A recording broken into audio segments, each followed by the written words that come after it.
All praises and glory goes to our mighty power, Yahweh, Ba'ashem Yahushai, Ba'ashem Rakakudash. Double honors to the apostles of Great Millstone and salutations unto the elect men feeding the sheep of Yahweh. Ba'ashem Yahushai in sincerity and truth with his great gospel coming out of our Bible. Strictly for the elect of the children of Israel. Right? Strictly for the elect of the children of Israel, not for all the children of Israel. Because most of our people, man, they're stuck on what? Stupidity. Let's say stupidity, because the Lord said, the Lord did call you stupid. The Lord called you simple, right? The Lord called you a disobedient, right? Children that will not hear the word of the Lord. But guess what? You're going to listen to what the oppressor got to tell you, right? Anytime Esau Edom open his motherfucking mouth, you niggas' ears is wide the hell open trying to see what he got to say, like he could deliver you, like he could save you. Especially when it comes to the cave woman, right? The Edomite woman, man. You Jakes got your head stuck up the Edomite woman's ass, right? This red devil, right? This is the basis of men that the scriptures speak of, right? These devils coming with that deceptive spirit. Hey, black men, black women, black people, all of you. I have missed you so much. Hey, black men, black women, black people, all of you. I have missed you so much. I was scrolling TikTok and I came across a video of this lady, and she was talking about how she moved away for her job, and where she had to move to, there was no black people. And she was talking about how she missed the black people. And I understood exactly what she said. I watched the whole video. I understood everything she said. Because whenever I moved to Lawrenceburg, I missed black people. I missed them so bad that I came back home. I was up there for like 2 years because I moved up there. Exactly what she said. I watched the whole video. I understood everything she said. Because whenever I moved to Lawrenceburg, I missed black people. I missed them so bad that I came back home. I was up there for like 2 years because I moved up there to help my sister at her job. And I could not wait to come home. There were black people there, but it was few. And like you only seen them in passing. I don't know, maybe if I had lived there longer before that, I could have met more black people and been around. But living where I lived, I was ready to come home. And when I have these conversations with people, like trying to tell them about why I am the way I am, because I've had people tell me, oh, you want to be black? Why would I want to be black? I see what black people go through. I've been around black people when they've been racially profiled. I've been around black people when they get side-eyed for doing absolutely nothing. I've been side-eyed for doing absolutely nothing before because I was with black people. So why would I want to be black? And now don't get me wrong, I will stand next to a black person with them while they go through every bit of that and go through it with them in a heartbeat. The Lord got a diarrhea mouth on these devils, right? They just spewing out how they feel in their hearts, right? In their hearts. Matter of fact, let's get this beautiful scriptures out of the Bible. This is the book of Psalms 64, verse 8. It says, "So they shall make their own tongue to fall upon themselves," right? All that see them shall flee away, right? These devils, they telling on each other. Their houses are divided. They want to be with Jake so bad. They miss Jake so bad. They want to get away from their Edomite, satanic, demonic, serial killer lover. Right? Because Esau Edom, he turned up in this society. He on murder mode. He's on pure murder mode. He killing every motherfucking thing from little children, his own kids. I'm going through so many videos tonight of just fucking women killing their own babies, man. White women. Black women, right? But the main face of terror is who? Esau Edom. So shall they make their own tongues to fall upon themselves. All that see them shall flee away, right? That's why people getting away from you goddamn devils. You goddamn devils are a threat to society. And don't nobody want to be around you devils talking about you miss the black man. Get your ass out of here. When you had a chance to give a black man a job, what did you do? No. You have a criminal record? No. I don't like the color of your skin? No. Your hair? I don't like your hair, the way you dress. You have a beard on your face? Yeah, get the fuck out of here. Right? And you know what the white woman wants? She looking for that Disney. She looking for that diesel. She looking for Jake to run pipe all through her, man. And a bunch of Jakes. That's the only thing they miss, right? Because fuck, F them devils, man. Them devils go into goddamn captivity like the scriptures speak, right? We're talking about we miss you and want you black Americans. And my nigga Tom said, don't you believe it? Don't you believe it? Yeah, because we seen the movie, what's that, Get Out. Get Out. One Jake told Jake to run for your motherfucking life, because he's, who they gonna send to get you, man? You got, them small hats. What's their main weapon they use against these people of the nations? They use their women. They train women to manipulate men. That's why a lot of these rappers, right, they under a small hat vibration.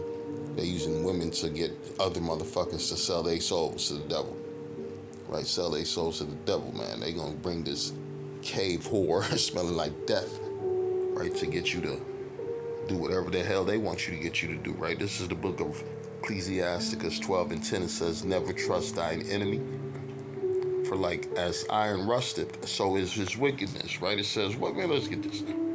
It says, never trust thine enemy, for like as iron rusteth, so is his wickedness. Though he humble himself and go crouching, yet take good heed and beware of him, right? It says, beware of him. I see what black people go through. I've been around black people when they've been racially profiled. I've been around black people when they get side-eyed for doing absolutely nothing. I've been side-eyed for doing absolutely nothing before because I was with black people. So why would I want to be black? And now don't get me wrong, I will stand next to a black person with them while they go through every bit of that and go through it with them in a heartbeat.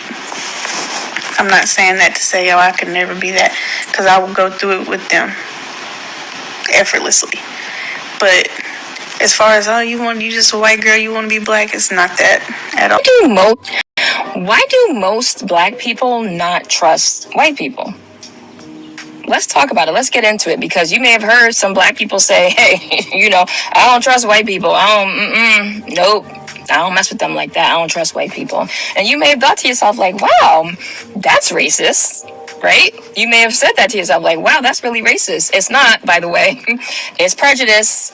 It's not racist. And I have videos talking about the difference between racism, discrimination, and prejudice. So you can go back and watch those to get some clarity on the differences between those three words. They are not interchangeable. They are not synonymous. So no. So make sure you just educate yourself about that. But anyhow, let's talk about that though. Because if a black person is saying, well, I don't really trust white people like that, why would they be saying that? Where is that coming from?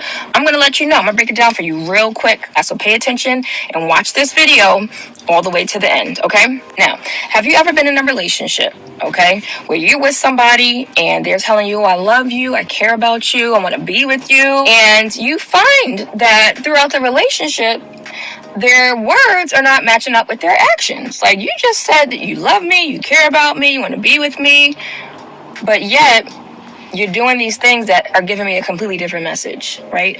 I talk to you about different issues, different behaviors you're engaging in that I don't like, and I ask you, please, let's don't do that. Let's stop that, because that's causing a problem in our relationship. It's causing me not to trust you. So let's stop doing that and do this instead. And you're like, oh, I feel you. I got you. I love you. I care about you. I'm not going to do that anymore. But then you still keep doing it. Saying one thing with your mouth, but you're doing something else every day with your actions, and they're not lining up. And what does that do? It causes you, I'm not going to do that anymore. But then you still keep doing it. Saying one thing with your mouth. Let's go to the book of Psalms 55. In verse 20, it says, he hath put forth his hands against such as be at peace with him. He hath broken his covenant, right? Like the woman said, you're in a relationship with this devil. Everything's supposed to be smooth and beautiful and at peace, right? Because they said we freed the slaves, right? Right? They said we integrated, and through the integration, man, they destroyed us, right? It says, he hath put forth his hands against such as be. And don't forget the Native Americans.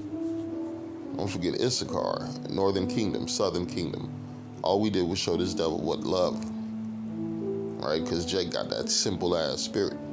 The Lord took away that warrior spirit from us and gave us a puss-ass spirit, a servant-ass spirit, a slave-ass spirit. It says, he hath put forth his hands against such as be as peace with him. He hath broken his covenant. The words of his mouth were smoother than butter, but war was in his heart.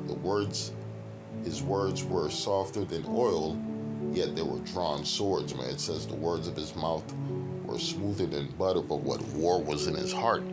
Keep doing it. Saying one thing with your mouth, but you're doing something else every day with your actions, and they're not lining up. And what does that do? It causes a schism, right? It causes division. It causes a lack of trust.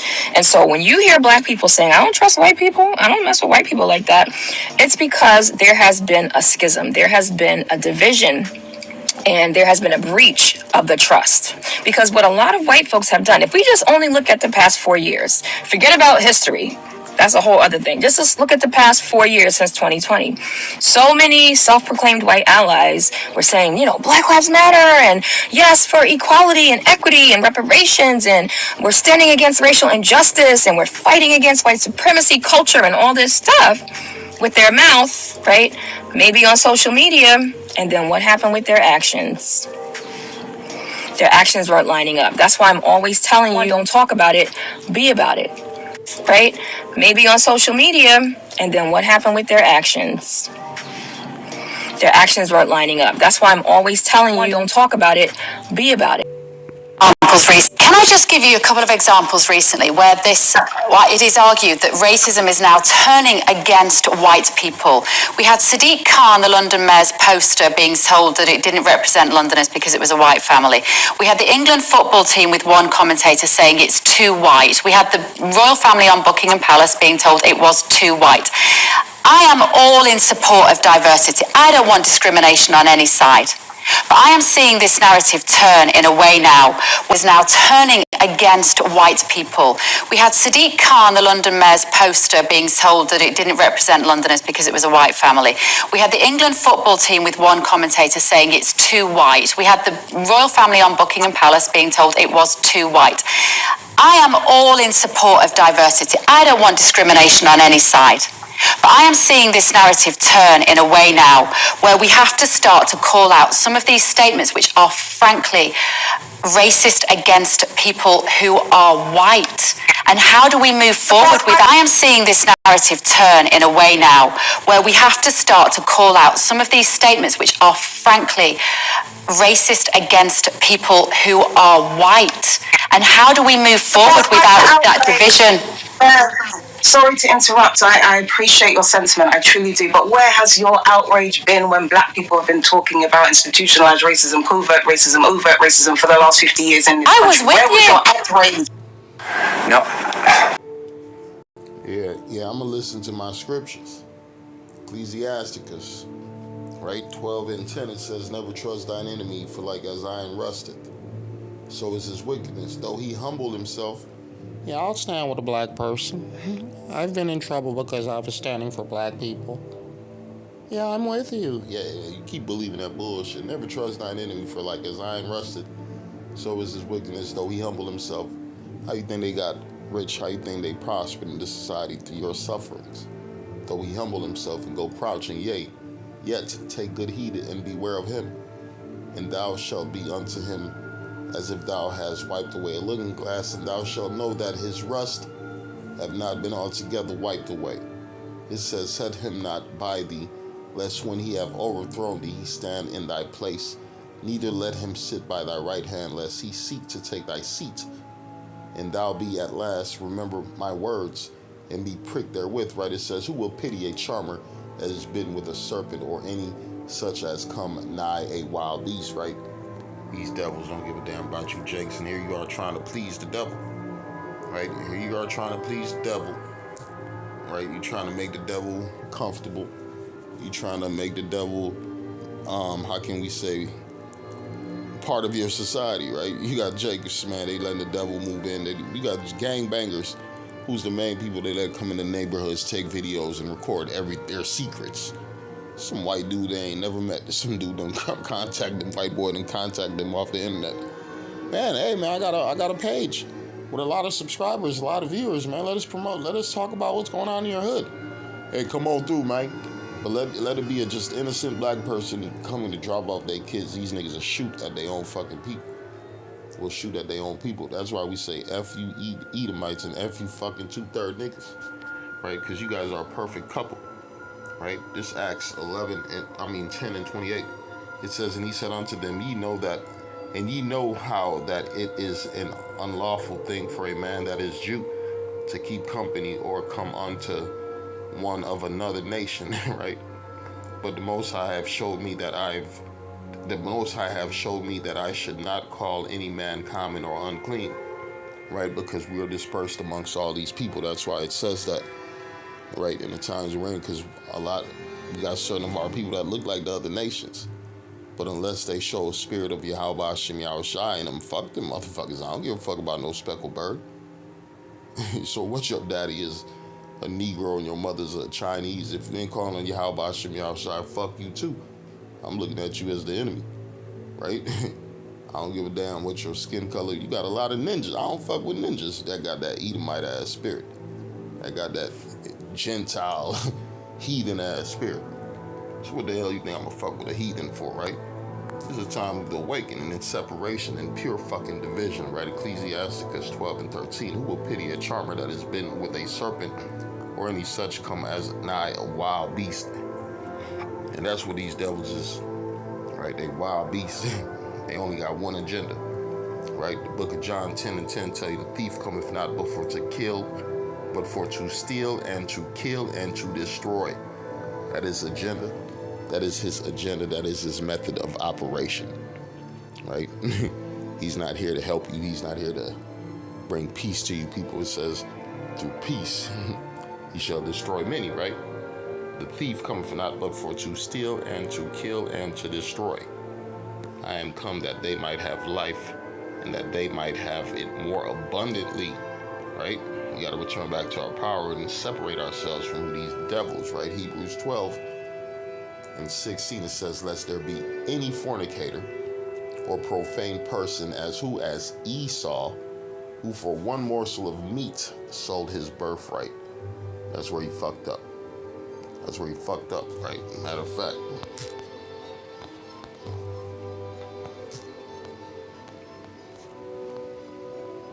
Book of Genesis 25 and 25, it says, and the first came out red all over like an hairy garment, and they called his name Esau. Let's go to the history. And after that came his brother out, and that's Jacob, right? And his hand took hold on Esau's heel, and that represents for Esau is the end of the world, and Jacob is the beginning of it that followeth. And his name was called Jacob. And Isaac was 80 years old when and Isaac was 80 years when she bare them. And the boys grew, and Esau was a cunning hunter, right? Ain't he a cunning hunter right now? A man of the field, always going out hunting, right? Hunting humans, animals, any fucking thing. You just had that director of the Game of Thrones. What happened? They out there in Africa. You know they out there for trying to hunt animals. A lion and ate her ass in the motherfucking car, right? It says, and the boys grew, and Esau was a cunning hunter, a man of the field. And Jacob was a plain man dwelling in tents. You know, Jake just like to fall back and chill. That's why Jake be in the neighborhood. Man, I ain't going nowhere. I'm relaxing. And Isaac loved Esau, because he did eat of his venison. But Rebekah loved Jacob, right? And Jacob sod pottage. And Esau came from the field, and he was faint.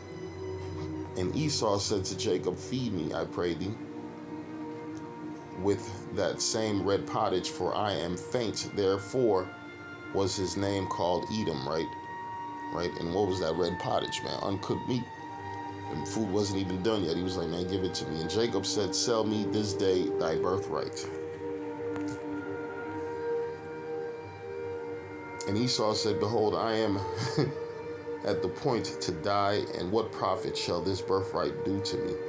And Jacob said, swear to me this day. And he sware unto him, and he sold his birthright unto Jacob, man. That's how we got the blessings and the promises of the kingdom. Because this devil, the Lord gave him the number one thing on earth, and he sold it for some fucking meat. Right? Then Jacob gave Esau bread and pottage of lentils, and he did eat and drink, and rose up and went his way. Thus Esau despised his birthright. Yeah, you done fucked up, Esau. You done fucked up, Esau. This is the book of Malachi 1:1. It says, the burden of the word of the Lord to Israel by Malachi. I have loved you, saith the Lord. Yet ye say, wherein hast thou loved us? Was not Esau Jacob's brother, saith the Lord? Yet I love Jacob, right? The Lord, who Yahweh Ba'ashem Yahushai, the God of the earth. He said he loves Jacob, the children of Israel, descendants of Abraham, Isaac, and Jacob. And I hated Esau, and laid his mountains and his heritage waste. What for the dragons of the wilderness? It says, whereas Edom saith, we are impoverished, but we'll return and build the desolate places. Thus saith the Lord of hosts, they shall build, but I will throw down, and they shall call them the border of wickedness. That's why we call Edom the wicked. And the people against whom the Lord have what? Indignation forever. The Lord is angry against these motherfuckers forever. Let's finish with Hebrews 12:10. Lest there be any fornicator or profane person as Esau, who for what? For one morsel of meat sold his birthright. Right? He fucked up. For ye know how that afterward, when he would have inherited the blessings, he was rejected. You sold your birthrights and you was rejected, for he found no place of repentance, though he sought it carefully with tears, right? Carefully with tears. No.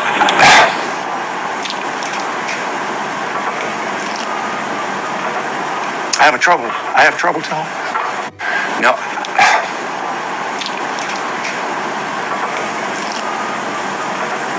I have trouble telling. I have trouble telling this story.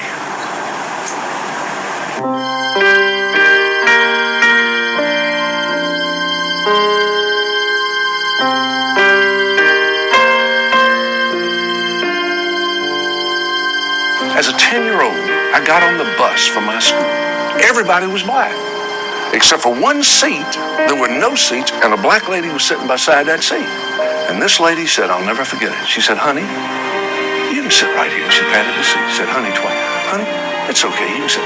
Lane, I sat in that seat like this. I didn't move a muscle for 3 miles. I got off first. I went home. I didn't tell my parents I'd sat by a black woman.